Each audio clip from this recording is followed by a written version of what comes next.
Video like जरूर कर लीजिए और ऐसे वीडियो लगातार फ्री में पाने के लिए चैनल को तुरंत सब्सक्राइब कर लीजिए और बेल आइकन को जरूर टैप कर लीजिए ताकि आगे भी सारे वीडियो आपको मिलते रहे। यूट्यूब में फॉलो करते हैं तो प्लीज ये वाला फ्री टेलीग्राम चैनल जरूर ज्वाइन कर लीजिएगा। सारे नोटिफिकेशन सारे अपडेट यहीं पे आते हैं, ध्यान रखिए। मेरा नाम है वैभव और आप लोग देख रहे हैं UPPSC best online coaching YouTube channel.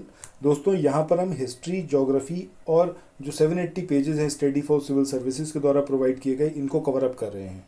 So history geography को एमसीक्यू के माध्यम से कवर अप किया जा रहा है। सो अगर आपने ये वाली सीरीज़ देखना स्टार्ट नहीं किया है अभी तक तो तुरंत करिए। 2024 का जो आपका उत्तर प्रदेश पीसीएस है उसके लिहाज से बहुत ज़्यादा इंपॉर्टेंट है। थोड़ा थोड़ा अभी करते हुए चलिएगा तो आप देखिएगा जब एग्जामिनेशन का टाइम होगा उस टाइम पर आपको कुछ भी करने की ज़रूरत नहीं होगी। रिवीजन भी आप सेवरल टाइम्स कर चुके होंगे, बशर्ते आप आज और अभी से लगें। पूरा 1 साल है, अभी से तैयारी करते हुए चलिए और इस चैनल के माध्यम से आप ये काम बहुत अच्छे से कर सकते हैं। जो भी आपको यहाँ पर बताया जा रहा है, जो भी समझाया जा रहा है, उसको आप कहीं अपना माइक्रो नोट्स की फॉर्म में नोट डाउन करते हुए चलिएगा। तब आप देखिएगा एक बहुत चमत्कारिक प्रभाव देखेंगे। जब आपका एग्जामिनेशन होगा तो सबकी तैयारी और आपकी तैयारी में ज़मीन आसमान का डिफरेंस होगा। चलिए शुरू करते हैं आज के अपने इस सेशन को। ज्योग्राफी के यहाँ पर हम क्वेश्चंस को कवर अप करेंगे, ठीक है। तो सबसे पहला जो यहाँ पर क्वेश्चन है ये आपका चीन की जो रिवर है यांगसी, इसके बारे में है।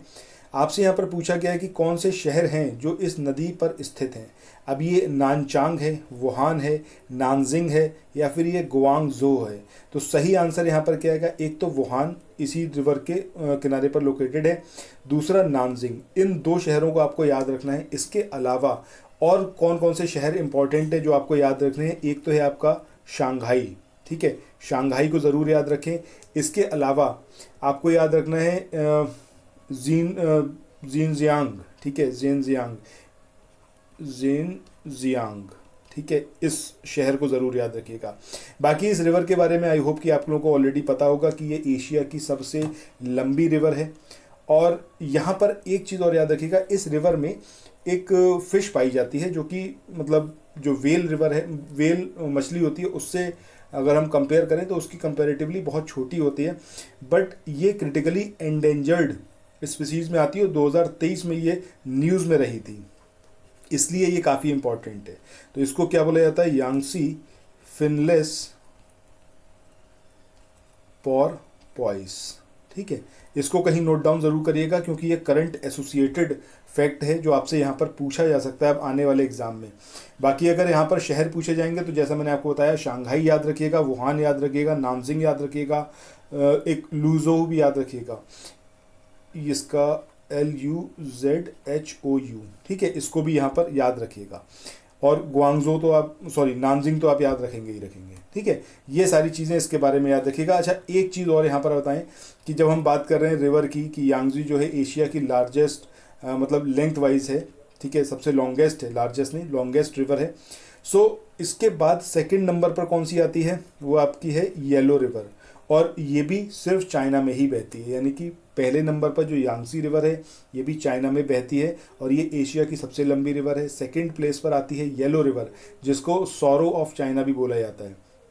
ये भी आपकी चाइना के अंदर ही बहती है।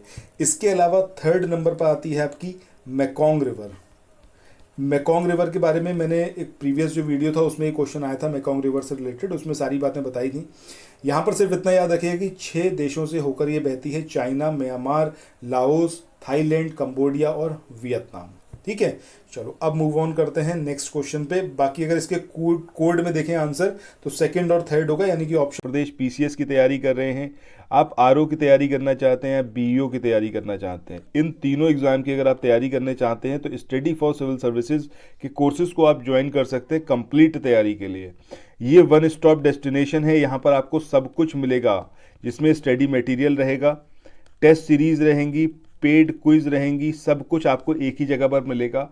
और ये सब कुछ सफिशिएंट होगा आपके एग्जाम को क्रैक करने के लिए, एग्जाम को निकालने के लिए। लेटेस्ट ग्रुप स्टार्ट हो चुके हैं और उन ग्रुप में आपको एडमिशन लेने के लिए सिंपली जो ये नंबर मैं आपकी स्क्रीन पर लिख रहा हूँ, इन नंबर्स पर आप कॉल कर सकते हैं। 8564880530, इस नंबर पर आप संपर्क कर सकते हैं। इसके अलावा 9696066089 इस नंबर पर कांटेक्ट कर सकते हैं, या फिर आप 7523864455 इन तीनों में से किसी भी नंबर पर कॉल करके आप हमसे संपर्क कर सकते हैं और ये लेटेस्ट ग्रुप जो है इसमें आप एडमिशन ले सकते हैं।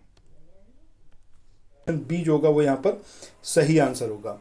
अगला क्वेश्चन जो आप देख रहे हो अपनी स्क्रीन पर, इसमें आपसे यहाँ पर पूछा गया है निम्नलिखित में से कौन सी जम्मू और कश्मीर केंद्र शासित प्रदेश की सबसे लंबी पर्वत श्रृंखला है। अब ये नाग टिब्बा श्रृंखला है, महाभारत रेंज है, ये पीर पांजाल है, या फिर ये जस्कर श्रृंखला है, कौन सी है सबसे लंबी? तो ये है आपकी पीर पांजाल। इसके बाद अगले क्वेश्चन की बात करें। इस क्वेश्चन में आपको दो लिस्ट दी हुई हैं, एक तरफ आपको औद्योगिक प्रदेश दे रखे हैं और एक तरफ आपको औद्योगिक केंद्र दे रखे हैं। फिर नीचे एक आपको कोड दिया हुआ है, इस कोड में आपको फाइंड आउट करना है, ठीक है। तो आइए यहाँ पर देखते हैं। सबसे पहले हम बात करें मुंबई पुणे जो औद्योगिक प्रदेश है, तो ये जो है आपका इसका औद्योगिक केंद्र कहाँ पर है, ये आपका कुर्ला में, ठीक है। इसके बाद कोलकाता हुगली की बात करें, कोलकाता हुगली जो है इसको एसोसिएट किससे करना है हमें, रिसड़ा से। अहमदाबाद वडोदरा की बात करें तो अहमदाबाद वडोदरा ये आपका कलोल से एसोसिएट होगा यहाँ पर। और मद्रास कोयम्बटूर बेंगलोर की बात करें तो ये आपका भद्रावली से, ठीक है। ये औद्योगिक केंद्र है और ये आपके औद्योगिक प्रदेश हैं। सो इस तरीके से हमारा जो कोड तैयार होगा वो क्या होगा आपका 4321 यानी कि 4321 ये हमारा यहाँ पर कोड होगा। सो आइए यहाँ पर देखते हैं। सो पहला जो ऑप्शन यहाँ पर दे रखा है 4321 ये यहाँ पर हमारा सही होगा। इसके बाद मूव ऑन करते हैं नेक्स्ट क्वेश्चन पे। इस क्वेश्चन में आपको यहाँ पर लिस्ट दे रखी है दो और आपको यहाँ पर इनको सुमेलित करना है, ठीक है। नीचे आपको ये कोड दिया हुआ है, एक तरफ आपको द्वीप दे रखे हैं और एक तरफ आपको दिए हुए हैं कंट्री कि किस कंट्री का वो आइलैंड है, ठीक है। तो सबसे पहले अगर यहाँ पर हम बात करें तो सबसे पहला यहाँ पर कौन सा है, क्रीट। तो क्रीट की बात करें तो ये आपका कौन सी कंट्री से एसोसिएटेड है, तो ये आपका ग्रीस से, ठीक है। तो इसको हम यहाँ पर किससे मिलाएंगे, ग्रीस से मिलाएंगे, ठीक है। क्रीट कहाँ से है, ग्रीस का एक आइलैंड है। इसके बाद सर्डिनिया की बात करें तो सर्डिनिया ये आपका किसका एक आइलैंड है, ये है आपका इटली का। कोर्सिका की बात करें तो कोर्सिका जो ये आइलैंड है ये किसका है, आपका फ्रांस का। इसके बाद बेलेरिक की बात करें तो ये किसका है, स्पेन का। तो हमारा यहाँ पर कोड क्या आएगा आपका 3421 यानी कि 3421 ये यहाँ पर हमारा सही आंसर होगा। सो ऑप्शन बी 3421 ये यहाँ पर हमारा सही आंसर होगा। इसके बाद नेक्स्ट क्वेश्चन की बात करते हैं। क्वेश्चन नंबर 95 है ये हमारा। इसमें आपसे यहाँ पर पूछा गया है कि एशिया की या फिर एशिया में सर्वप्रथम निर्यात प्रसंस्करण इकाई ये कहाँ स्थापित की गई थी। अब ये टोक्यो में, ढाका में, कांडला में या फिर चेन्नई में। तो सही आंसर क्या आएगा आपका ऑप्शन सी यानी कि कांडला में। एशिया की जो पहली निर्यात प्रसंस्करण इकाई थी या फिर क्षेत्र था ये कहाँ पर इसको स्थापित किया गया, कांडला में। इसके बाद नेक्स्ट क्वेश्चन की बात करें। इस क्वेश्चन में पूछा गया है राष्ट्रीय पर्यावरण अभियांत्रिकी शोध संस्थान ये कहाँ पर लोकेटेड है। अब ये लखनऊ में लोकेटेड है, भोपाल में, नागपुर में या फिर दिल्ली। तो सही आंसर क्या आएगा आपका ऑप्शन सी यानी कि नागपुर। नागपुर में है राष्ट्रीय पर्यावरण अभियांत्रिकी शोध संस्थान। इसके बाद नेक्स्ट क्वेश्चन की बात करें। यहाँ पर आपको कथन और कारण दिए हुए, नीचे आपको बताना है कि जो कथन है और जो कारण है दोनों सही हैं और सही व्याख्या करता है जो कारण है या फिर नहीं करता है। इस तरीके से आपको कोड में से चूज करना है। सबसे पहले यहाँ पर हम बात किसकी करें, कथन की। सो कथन क्या कह रहा है, कथन कह रहा है यहाँ पर मानव गर्म एवं आर्द्र जलवायु में सहज महसूस करता है, ठीक है। ये क्या है, एक स्टेटमेंट है।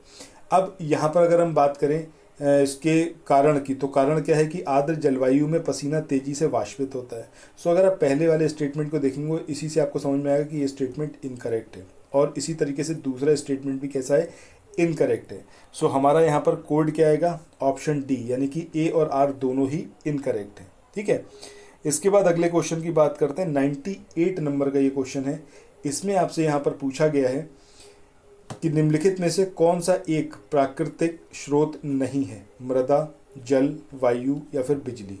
कौन सा है जो कि एक नेचुरल सोर्स नहीं है। तो ऑब्वियस सी बात है आंसर क्या होगा हमारा ऑप्शन डी यानी कि बिजली, इलेक्ट्रिसिटी। इसके बाद अगले क्वेश्चन की बात करें कि निम्न में से कौन सा देश सार्क का सदस्य नहीं है। अब ये म्यांमार है, नेपाल है, भूटान है या फिर ये मालदीव है। कौन सा है जो कि सार्क का एक मेंबर नहीं है, मेंबर कंट्री, तो वो कौन सा है आपका म्यांमार। अब यहाँ पर बात चली है सार्क की, तो सार्क की फुल फॉर्म क्या है और कौन कौन सी कंट्रीज इसमें सम्मिलित हैं, आइए उसको एक बार देख लेते हैं। सबसे पहली चीज़ यही है कि भाई इसका पूरा नाम क्या है सार्क का। तो सार्क का पूरा नाम है आपका south Asian association for regional cooperation. ठीक है, ये क्या है आपका सार्क का पूरा नाम है, south Asian association for regional cooperation. अब कौन कौन सी कंट्रीज़ हैं जो कि सार्क की मेंबर कंट्रीज़ हैं, इसका इस्टेब्लिशमेंट कब हुआ था, ये सारी बातें यहाँ पर हम देखते हैं। सो टोटल इसके मेंबर की बात करें तो 8 इसमें मेंबर हैं। अब वो 8 मेंबर कंट्रीज़ कौन कौन सी हैं इनको यहाँ पर एक बार देख लेते हैं। तो इसमें आपका आता है अफ़गानिस्तान, इसके अलावा बांग्लादेश, इंडिया, भूटान, ये सारी चीज़ें आपको ज़रूर पता होनी चाहिए। मालदीव्स के अलावा अगर हम बात करें तो नेपाल, पाकिस्तान और श्रीलंका। ठीक है, तो ये जो कंट्री हैं, ये 8 कंट्री हैं जो इसकी मेंबर कंट्रीज़ हैं। बाकी ऑब्जर्वर कंट्रीज़ भी हैं, बट वो आपको याद रखने की यहाँ पर ज़रूरत नहीं है। आपको सिर्फ यहाँ पर यही याद रखना है कि जो इसके मेन कंट्रीज़ हैं जिन्होंने इसको फॉर्म करा, जो इसके साथ जुड़ी हुई हैं, ऑब्जर्वर कंट्री के रूप में नहीं, जो परमानेंट मेंबर हैं। ठीक है, तो वो कौन से हैं आपके, ये 8 देश हैं जिसमें इंडिया, पाकिस्तान, अफगानिस्तान, भूटान, नेपाल, श्रीलंका, मालदीव्स और भूटान, ये शामिल हैं। ठीक है, इसके अलावा एक बात इसके बारे में और याद रखिएगा कि इसका फॉर्मेशन कब हुआ था। तो फॉर्मेशन इसका हुआ था 1985 में, 1985 में सार्क जो था वो इस्टेब्लिश किया गया था। चलिए अब चलते हैं अगले क्वेश्चन पे। दोस्तों इस क्वेश्चन में बात करें, इस क्वेश्चन में यहाँ पर आपसे पूछा गया है कि निम्नलिखित में से कौन से जीव समूह की सर्वाधिक जैव विविधता होती है, यानी कि बायोडाइवर्सिटी सबसे ज़्यादा किसकी होती है। अब ये मत्स्य की होती है, उभयचर की, स्तनधारी की या फिर कवक की। तो सही आंसर क्या आएगा आपका ऑप्शन डी, यानी कि कवक, इनकी सबसे ज़्यादा बायोडाइवर्सिटी होती है। सो दोस्तों इसी के साथ आज के इस वाले सेशन को यहाँ पर एंड करते हैं, फिर मिलते हैं अगले वीडियो में। आपको ये वीडियोस कैसे लग रहे हैं कमेंट सेक्शन में ज़रूर बताइएगा। चैनल पर पहली बार आए हैं तो सब्सक्राइब ज़रूर करिए और नोटिफिकेशन बेल के आइकन को ज़रूर प्रेस करिए। Thank you so much, have a nice day, bye bye.